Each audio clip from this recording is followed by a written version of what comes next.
Hump day. What's up, YTPC? Uncle Willie coming to you from the coop on this fine hump day. I'm doing a revisit. Just give you some thoughts on this blend. I've seen a couple people smoking it recently, and I figured, you know what? I think I remember, and I think I kind of liked it from a couple years ago. So,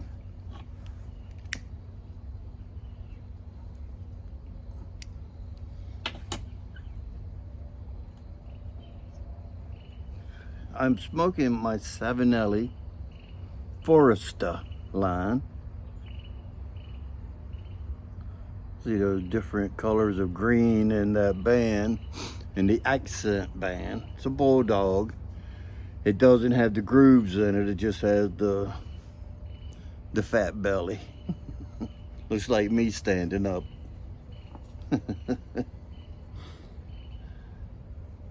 Nice pipe, 6mm. I don't have a filter in it.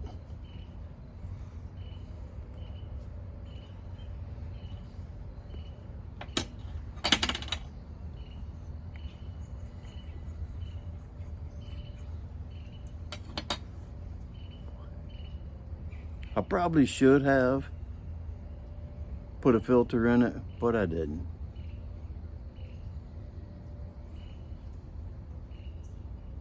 So what I'm smoking, I know I've done ruined my nose palate to do the jar thing now, but I am smoking some Cornell and Deal Exhausted Rooster. That's my my son's nickname is Rooster. His uncle on his mom's side, he used to call him that when he was younger. My son's 45, so when he was a lot younger, my brother-in-law at the time, it's been many years ago, he used to call my son Rooster. My son's name is Tommy. He's named after me. He uses his middle name. I use our first name, Willie Thomas. So anyway, enough about that.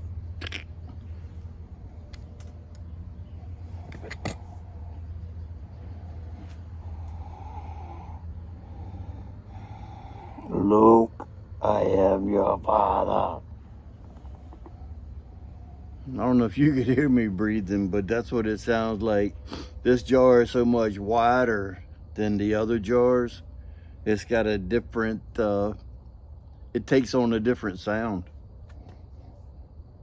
It's got some sourness in it. I'll tell you what's in it. Virginia, Perique, and Burley. Someone said dark fired, but it doesn't call it out in any of the descriptions that I looked at to see what was in it, because this is all I got. I think I got a 10 of it in my cellar, in my bucket. It's a broken flake, typical Cornell and Deal type blend. I wish they would do flakes one time so we could actually see how they do them. It's a little moisture button. It's got that ceramic insert inside of it. You soak it in water for about 15 minutes, 5 to 10, 15 minutes. Dry it out, put it in here. This, if you got a good jar, it's gonna last quite a while. I don't know how much this is still working, but the tobacco is still very, very pliable, nice moisture level. So now that I broke a little bit more of it up, I get, it doesn't call for any flavoring, but it almost has like a bourbon or something like that in the background. This little A little chocolatey, maybe. Light chocolate, like a semi-sweet cocoa.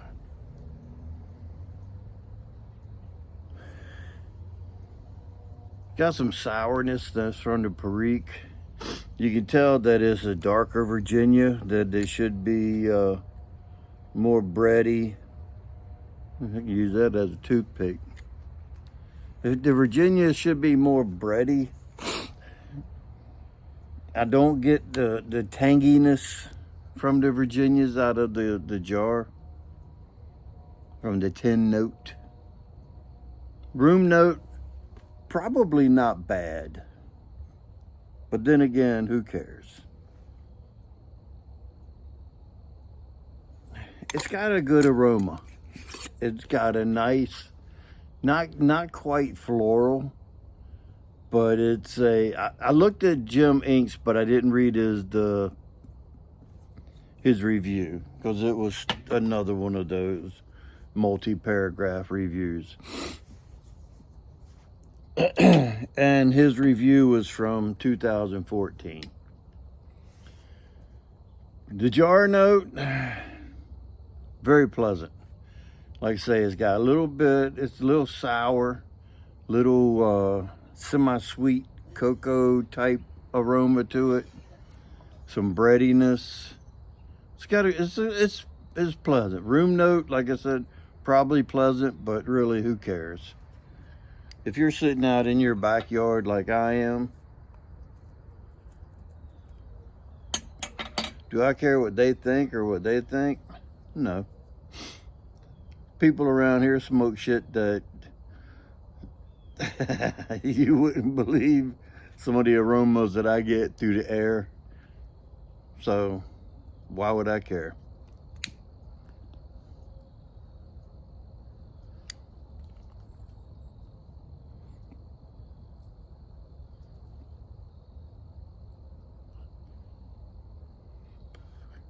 It's got some spice in the retrohale, more than that Warp did yesterday. This is totally different, which of course this has no cigar leaf in it.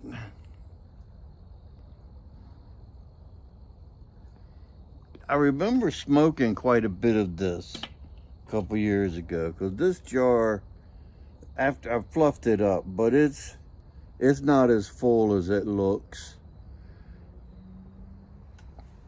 I probably smoked over half of the tin.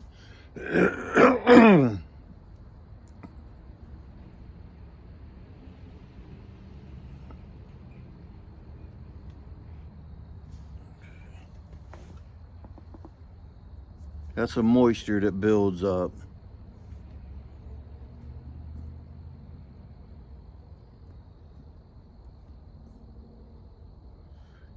It's good flavor. It burns well. Feels good. They say probably smells good.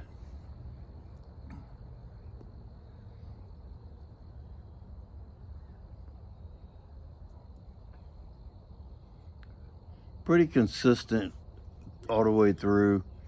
Once you get it going and you get the flavors of what it is, all the flavors that are on board at that point last all the way through the bowl.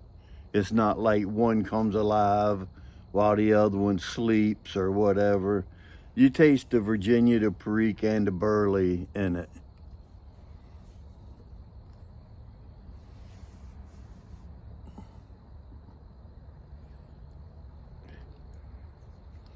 A little tang, but not enough to say citrusy. Just a little bit, and that's got to be from the Virginias. The Virginias are the front runner in this.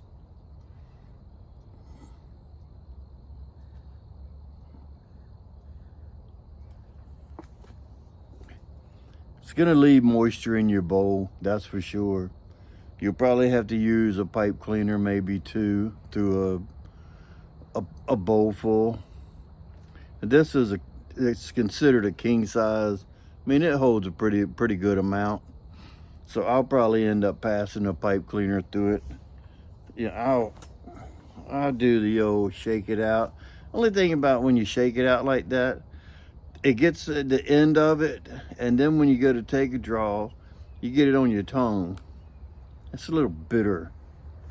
I usually keep a pipe cleaner over to the side. This one already been used. But I'll take one and fold it like that and use it in the, after I shake it, and then get the moisture off the very tip of the button, so it don't sit on my tongue and give me like tongue bite right in one spot from the.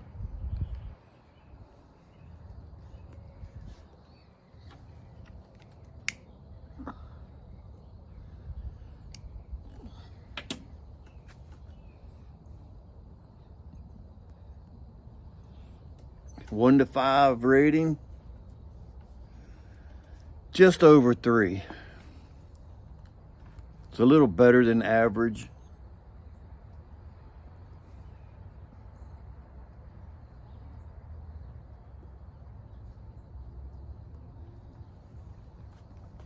Closer to 3 than it is to 4. But it's over 3. It's probably close to 3.5, maybe even a solid 3.5. But that's just me. Your mileage may vary.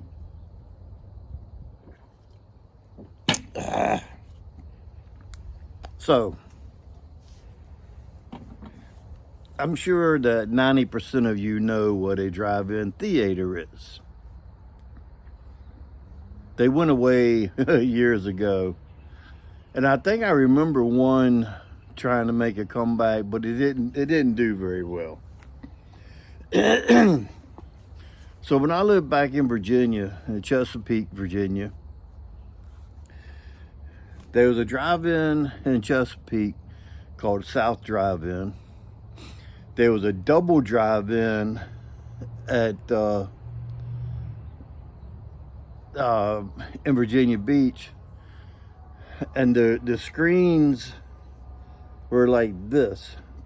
They backed up to each other, so you'd be watching it from this side or either from this side, and that was called the Surf and the Sand. Pretty cool idea. Virginia Beach Drive-In, surf and sand. Then one in Norfolk on a road called Shore Drive. They opened one up called Shore Drive-In because it was on Shore Drive. The sailors, we called them squids back in my younger day. And when people used to try to rip them off for different things, we called it the 1st and the 15th of the month. We always called it Popeye Payday. But that's a whole different story. But anyway, the squids always took over the one on Shore Drive. And each one of them really played different movies. So you had a good choice of where you wanted to go or whatever. I mean, if you just went to the drive-in, stayed in your car, there was no trouble. But Shore Drive-In, there was more trouble there than any other, because of people trying to rip off the sailors, and the sailors coming to town and trying to make that town their town. Virginia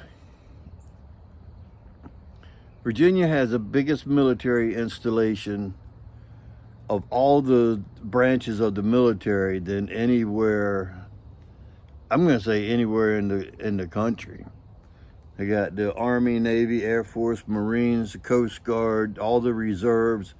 But that's, anyway, Shore Drive-In is where those guys went. Well, my aunt and uncle and my 2 cousins, they lived on a road where South Drive-In was. You could go over this overpass, and when you're going over the overpass, you could see the screen. And you could see, like, you know, as you're going over, you could see 3 seconds of a movie as you went over. Or when you come the other way, you could see it in your rear view mirror or whatever.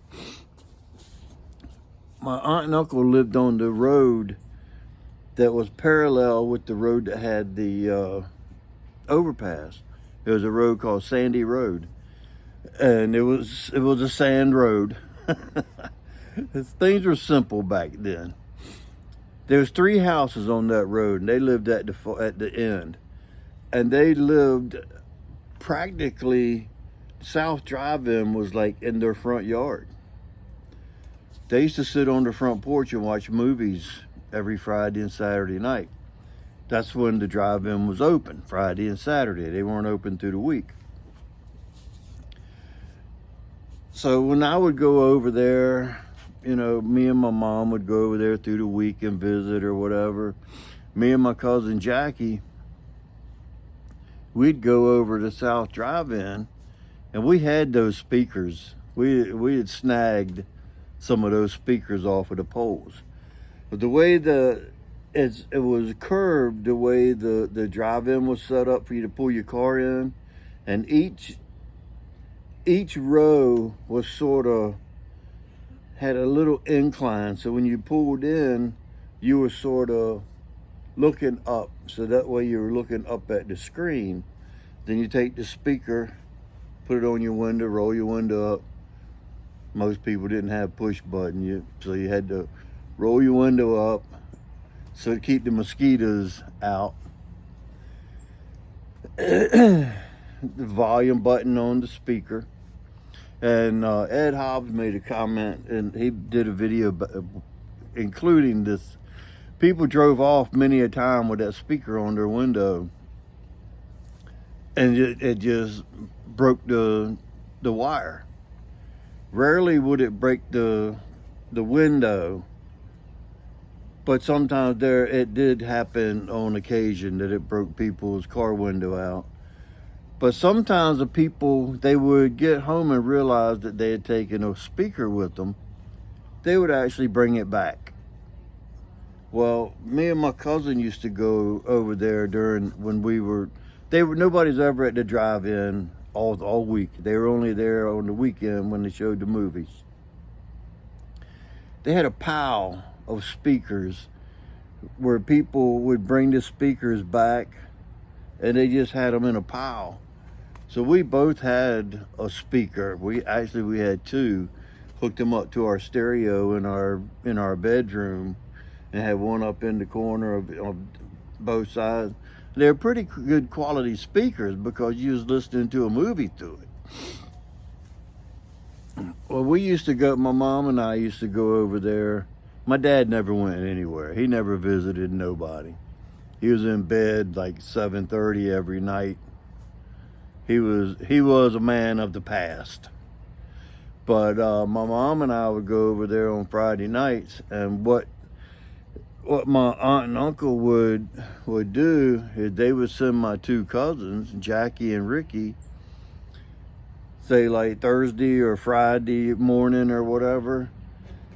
If there was no school, you know, if they would do it on Thursday evening if it was school. But they would go over there and turn all the speakers up on full blast. And at the back, it must have been probably 10 rows of cars. That the way it went through, it was like a horseshoe. And like I say, it was at an incline. But they would go over there, and I mean, I done it too, and just turn the speaker up, go down to each one. That way they could hear the movie when sitting on the front porch, because it would just echo. The screen was probably 150 yards away. Trying to think of distance now, knowing that I know a little bit of it. So the screen was a good deal away, but the screen was huge, so you could see the film easy. And we used to sit on the front porch and watch the movies on Friday and Saturday. And for whatever reason, they ended up moving. And they moved up the road a little ways. And my aunt and uncle, they had an old Plymouth. I don't know if it was a Fury or what, but it was a station wagon. And back in the 70s, they had a seat in the very back of the station wagon. If you fold it down flat, you just had a flat bed, where you could, a flat area, and put your groceries, luggage, if you were traveling, whatever. But you could reach down and it would unfold, and it would, 3 people could sit back there.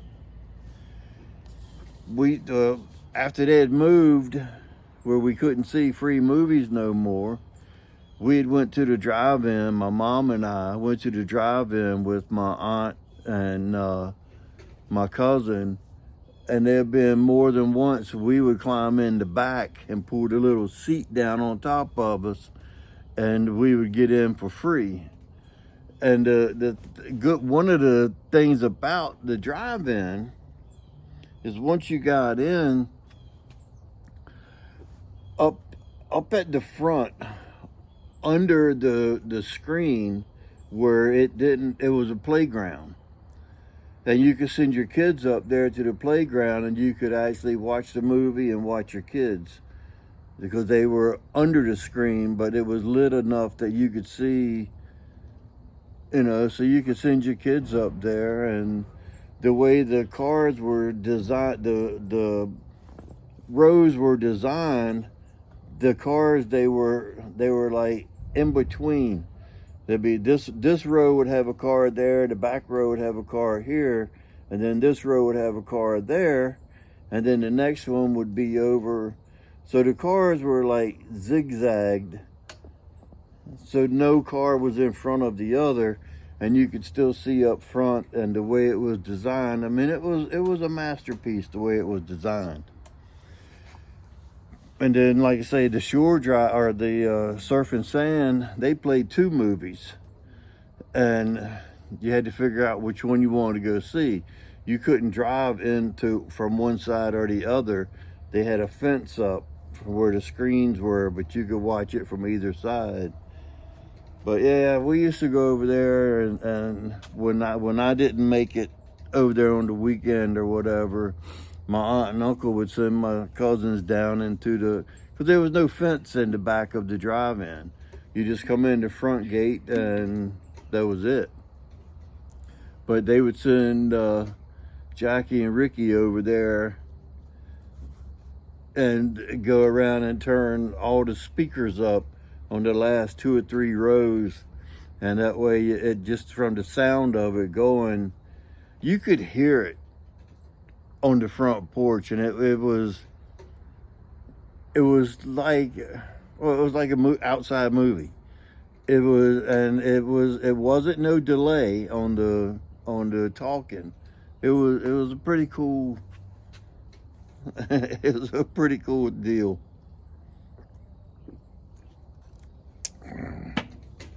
So I don't know if that actually was worth the wait to hear the drive-in story, but when Ed made a comment the other day about it, it made me think. And yeah, we used to go to the drive-in. It is a thing of the past. So anyway, this is a lot longer than I wanted, but sometimes that happens. So remember, if you stay ready, you don't have to get ready. And with that being said, until next time, you know what to do. Stuff 'em and puff 'em. Hump day.